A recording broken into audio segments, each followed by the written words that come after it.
Hello, my friends. Nice to see you once again. Let's put our hooves together for another encounter, another visit. It's really good to see you again. Um, you might recall the story that I had started last.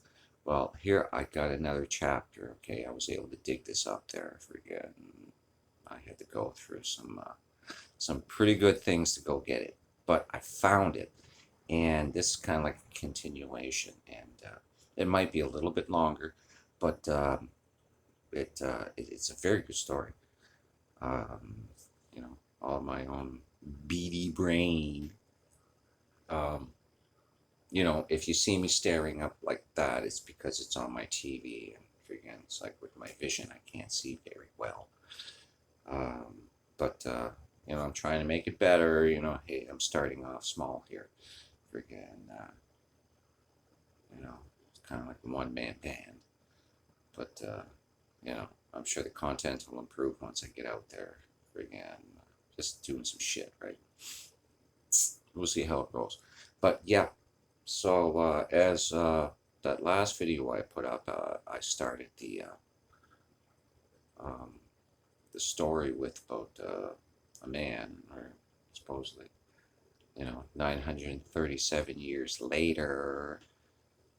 So again, I led into that, and so I want to continue it with this little small excerpt. It might take a little bit, but I'm sure you might enjoy it if you do like a good story, right? It's pretty cool shit, right? Like I said, it comes all out of my beady brain. Fucking, I ain't stealing nobody's shit. I was doing this vampires way before it was fucking popular, right? And then you should see one of my first novels. I will have to forget actually do like an audio book with it because it's so fucking cool. But anyway, that's just a hint for other things to come. So, hey, if you've been here so far, right on. Thanks a lot. Frig, I haven't bored you to death with details. But, yes, of course, I'm your Canadian doom crier of dismay, and we might as well freaking make this you know, make it a good thing, you know.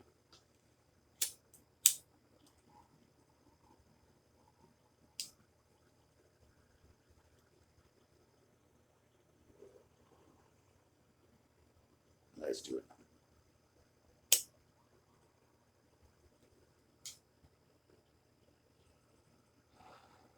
Never mind the gooseneck there. I know, I can see it. Jesus Christ. I'm 53 years old. I fucking deserve it. I'm in pretty good shape. So, and of course, wet my tongue before, this great story to come.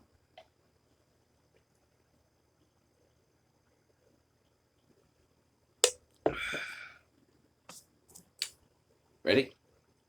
Shall we get into it? Okay. My face will be up here and I'll be looking up there. So, it's not like I'm looking to the eternal gods. You know, you're here to listen to the story and maybe a little bit of humorous me, freaking, keep looking at my turkey neck. So, up yours. But hey, live with it. Want to try? Let's read a story.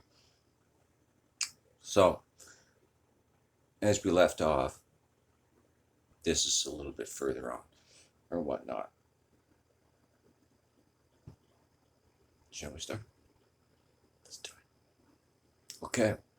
There I was, sitting in my very comfortable worn-in patio chair, enjoying a good, reasonably overcast day. My gaze lay over no certain object of interest, or other than the gulls flying overhead making their incessant chatter. It wasn't annoying by any means. I had long become used to their daily banter, as well as the steady waves that beat their own time, sometimes playful, other times dark and morose. It was my custom to spend my afternoon and evenings sitting there soaking in all that there was, for life is everywhere. You just have to stop and look.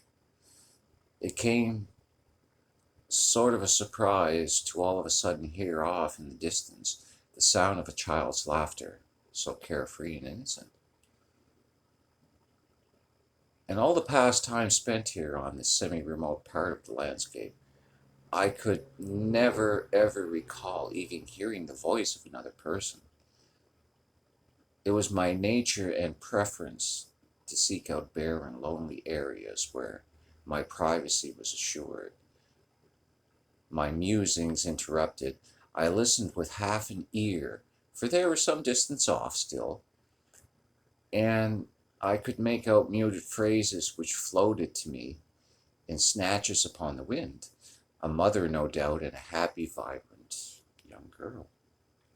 Yeah. Anyway.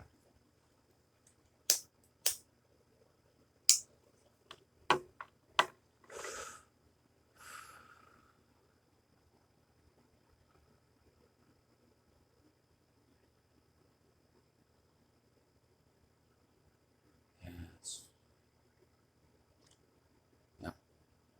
It was unusual for anyone to come so far up this stretch of beach. After all, it went no place in particular, and there were no posted signs.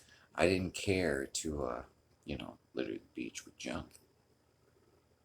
Just the same, I felt a mild buzz of annoyance, but also felt a sense of curiosity. The voices I heard piqued my interest.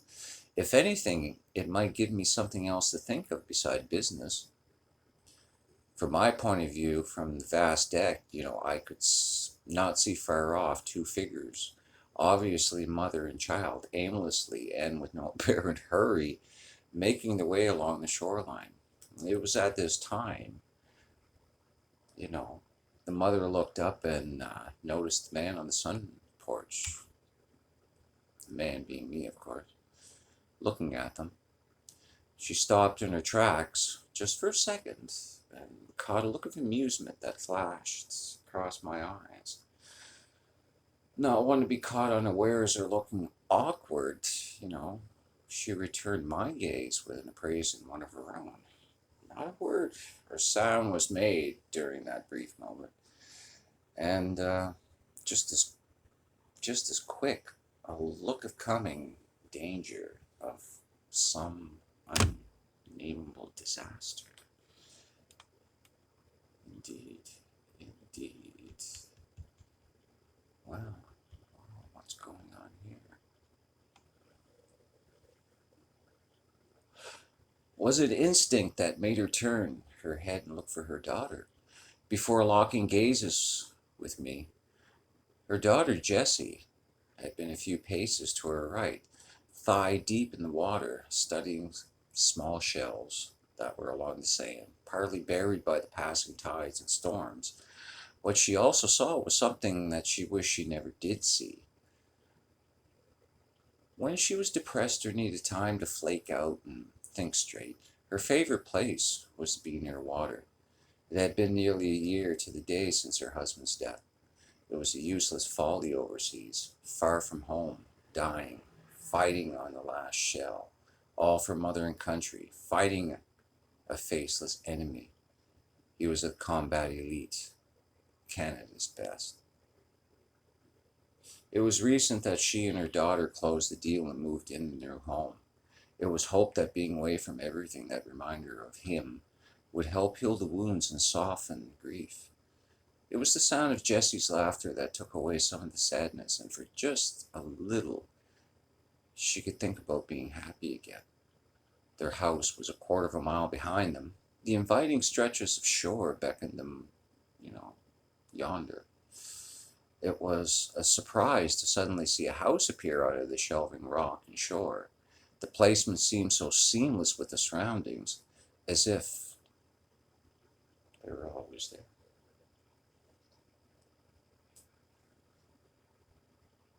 It was the man who started her.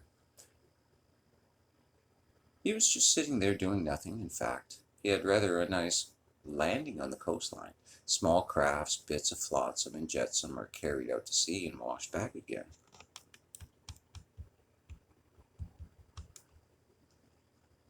It was a direct result of that very same storm that this particular piece of driftwood came to be heading back to shore.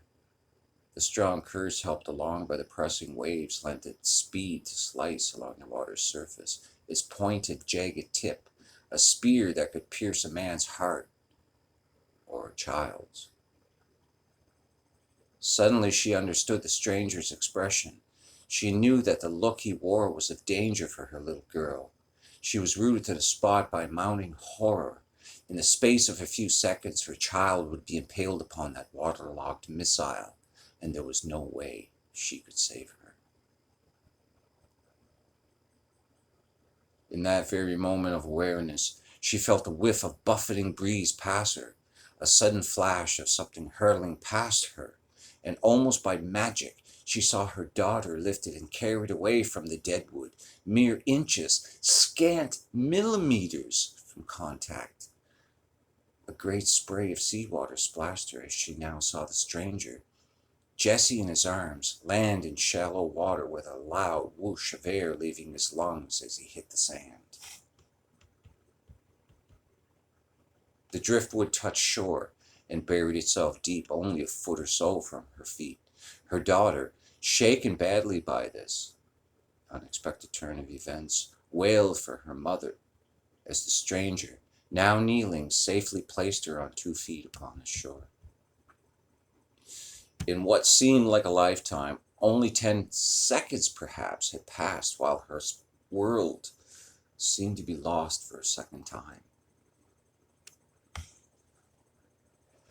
It was difficult to grasp how this all seemed to have transpired in just mere moments.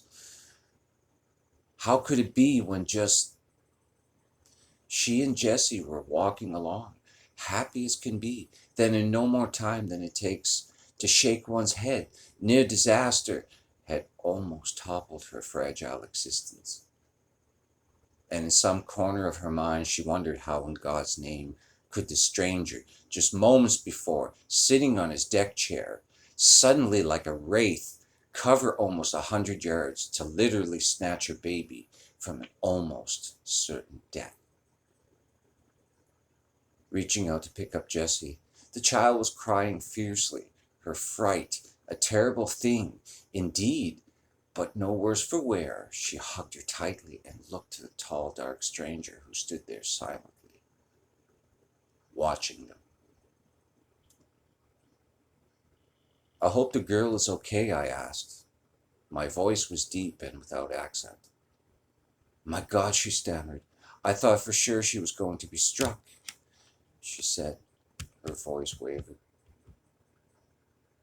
Her heart rate was racing, trying to burst out of her chest, but strangely the man's voice had effect on her. She looked at him closely. She looked at me closely, trying to focus on me and find some words to say.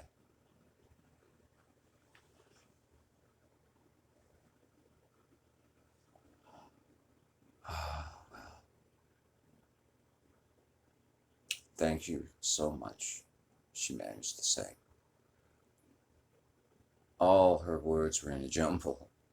If it wasn't for me, Jessie, safely in her mother's arms, twitched once or twice, but was no longer crying. She looked at me with red-rimmed eyes and offered a small smile. It was a look that would melt a man's hardest heart, a look of sweet gratitude. "I'm glad to have been here," I said, absently brushing some of the sand from my sodden clothes. "Why, you're hurt," the young woman exclaimed. "Your leg is bleeding." I looked down. Indeed, there was a gash in my right calf. The fabric of my pants, was ripped, and indeed, it was a nasty gouge. It's just a scratch," I remarked after a pause. "Just scratch my ass," she retorted. Some of her old self was beginning to return. She set Jessie down beside her and after a moment's thought pulled at her flimsy sleeve, the fabric giving way easily. She got to her knees and deftly wrapped it over my torn flesh. I didn't protest, just looked on with interest at the way she quickly recovered her good senses and I offered my hand when she got to her feet. Thank you, I said as she stood erect. You know, she was slightly shorter than I was, but not by much. I stood close to the breeze and the fragrant scent of her body, clean, fresh. My mind was suddenly taken back to a time, long, ages ago it seemed. The scent of jasmine and sandalwood mingled in my nostrils, and for a brief moment I could almost see a dim shadow, a ghost of the past, perhaps. Her voice brought me out of my reverie, and how can I ever thank you for saving Jesse's life, she said. It was nothing really, I said. I replied. I just happened to be handy at the right time. I gave a small smile and I held out my hand. Matthew Draconius, my friends call me Draco. So, that's the next part. What do you think of that? You still wish you want to join in and hear the rest of the story? How it goes? Really hope you do, because I'm kind of excited because I'm writing it as I go. Excuse me, gas.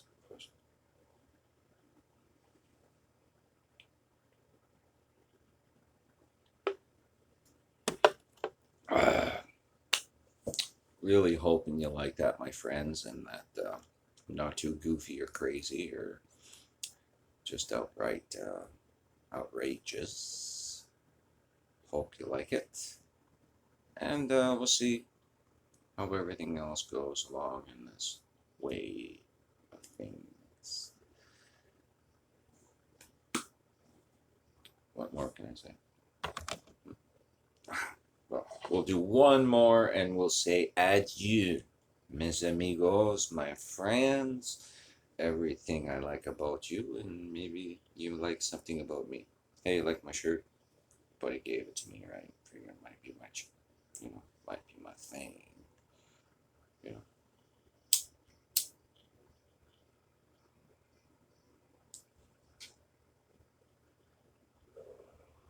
Highly fucking doubt it, but still a cool shirt.